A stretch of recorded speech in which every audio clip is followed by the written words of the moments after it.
একটা safe passage তৈরি হচ্ছে নেপাল থেকে এসে বাংলাদেশ হয়ে পাকিস্তান চলে যাওয়া, কি বলবেন? বলার তো কিছু নেই। এটা নিয়ে দেশের সরকার, রাজ্যের সরকার তাদের সাংবিধানিক দায়িত্ব পালন করতে হবে।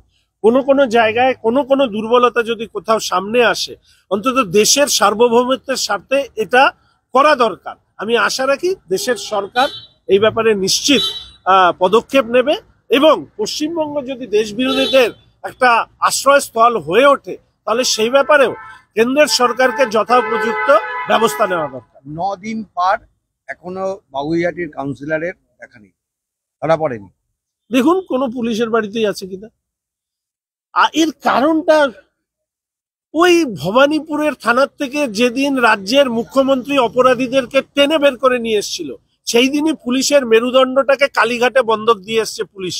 ফলে স্বাভাবিকভাবেই ওখান থেকে যতক্ষণ না নির্দেশ আসবে, মানে সেটা সেটা কালীঘাট না ক্যামাস্টিক আমি বলতে পারবো না, ততদিন এই কাউন্সিলর ধরা পড়বে না। কারণ ওই বকরার টাকা কালীঘাট নয় ক্যামাস্ট্রিটে যেত। 4 মাস পর এখনো আরজি করের কোনো বিহিত হলো না, চিকিৎসকরা ধর্নায় বসেছে। দুঃখজনক। তবে চিকিৎসকদের ধর্ণা নিয়ে আমি আর নতুন করে উক্তি করতে চাই না। চিকিৎসকদের আন্দোলন যেভাবে শুরু হয়েছিল, পরবর্তীকালে এটা অনেকে মনে করেন যে এই আন্দোলন আসলে মমতার রক্ষা কবচ হিসেবে কাজ করেছে। এই আন্দোলন আসলে কিছু ডাক্তারবাবুদের ব্যক্তি পরিচয়, সিনেমা টিনেমাতে দেখা, ফিল্ম ফেস্টিভ্যালে ডাকা, তার সূত্র হিসেবে কাজ করেছে।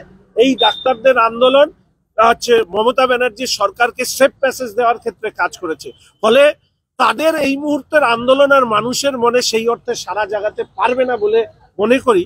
আমি শুধু ব্যক্তিগতভাবে মনে করি যে আরজি করের অপরাধী এবং অপরাধীদের আড়ালকারীদের সিবিআই যদি ধরতে না পারে তাহলে সিবিআই সম্পর্কে শুধু হতাশা তৈরি হবে না, ভবিষ্যতে আরো এই ধরনের ঘটনা ঘটবে যেখানে অপরাধীদের আড়াল করবার জন্য প্রভাবশালী অংশ তারা মাথা খাটাবে এবং অপরাধীদেরকে ছাড়া পেতে সহযোগিতা করবে।